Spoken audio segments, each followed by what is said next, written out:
Siapa yang selama 1,5 tahun ini punya anak di bawah usia 17 tahun? Apa rasanya umplek-umplekan setiap hari disuruh belajar dari rumah sementara rumahnya nggak ada tempat kecil aja untuk belajar zoom-zooman? Apa yang terjadi kalau ditambah 1,5 tahun lagi? Di sisi lain, kalangan rakyat umumnya, bagaimana rasanya mereka sahabat yang nggak ada internet, nggak ada pulsa, sementara di rumahnya ada 3 orang memerlukan komputer atau gadget atau laptop untuk kerja dan sekolah, tapi tidak memilikinya. Fakta saat ini, biaya sekolah dari rumah ternyata tidak murah. Menjalankan sekolah dari rumah ternyata nggak efektif, dapat ilmu tipis, nggak ada keterampilan lainnya termasuk laboratorium dan kehilangan skill olahraga, kesenian, dan keterampilan sosial lainnya. Bekerja dari rumah malah banyak stresnya, banyak wacana diskusi top, tetapi tidak ada gerakan nyata. Diskusi doang, eksekusinya kecil, seminar, meeting, belajar online, ngomong doang 1-2 orang, wacana, diskusi. Rekening mah minus juga. Saat ini dunia bergeser jauh. Berapa lama kita akan menjadi seperti ini di bawah serangan virus? Jawabannya, kalau gini cara mengelolanya, selamanya, setidaknya sampai tahun 2025. Demikian kata WHO dan World Bank. Waduh,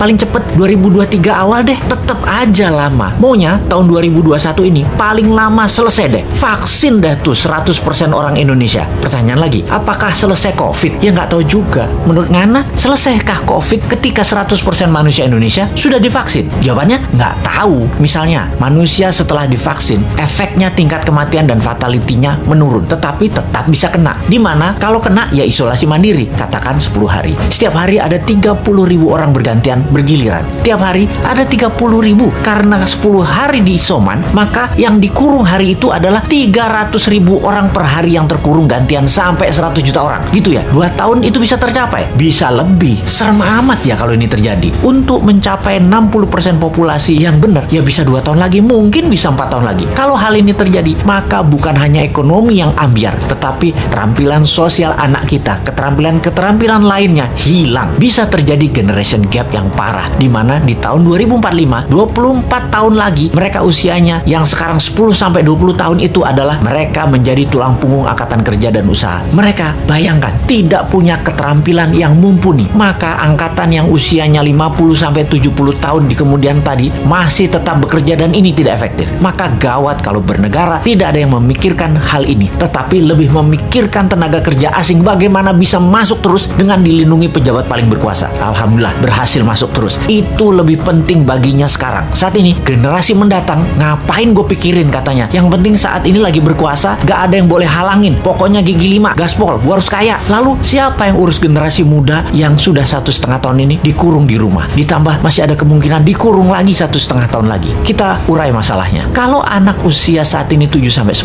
tahun, usia SD, mereka tidak mengerti banyak tentang culture, budaya lokal wisdom. Bayangin, ditambah 1,5 tahun lagi terkurung. Mereka nantinya manusia yang tidak punya budaya. Lalu remaja usia pancaroba, baru akil balik, usia 11-15 tahun. Mereka adalah manusia lagi cari jati diri. Kematangannya berubah. Dirinya not a girl, but not yet a woman. Menjadi terhambat. Ditambah 1,5 tahun lagi kejiwaan mereka, maka man atau woman tidak paham, tidak akan matang. Sulit menjadikan boy to man. Di usia 16-23 tahun, masa SMA dan kuliah, anak ini adalah masa kreatif dan puncak-puncaknya iseng dan puncak-puncaknya main di usia ini. Kesalahan-kesalahan kecil itu penting untuk modal nanti bersosialisasi di kemudian hari. Tidak banyak mereka bisa lakukan. Mereka masuk generasi yang hilang. Kalau ditambah 1,5 tahun lagi, sekolah mereka tak berketerampilan, tak ada kesempatan di laboratorium, di studio, praktek kerja, keilmuan jalanan atau street smartnya tidak ada. Hampir tidak mungkin membuat mereka berubah from man to gentleman. Ada 40% saat ini dari populasi Indonesia yang usianya saat ini 7-23 tahun. Yang 20 tahun lagi mereka merupakan tulang punggung keluarga, bangsa, negara. Jadi apa mereka ini nantinya? Ada yang mikirin pelindung nikel, mikirin. Yang pasang baliho jualan tahun 2024 itu mikirin. Yang menjabat sekarang mikirin. Kalau bosman, ada tuh bala muda walau kecil, kita berjuang.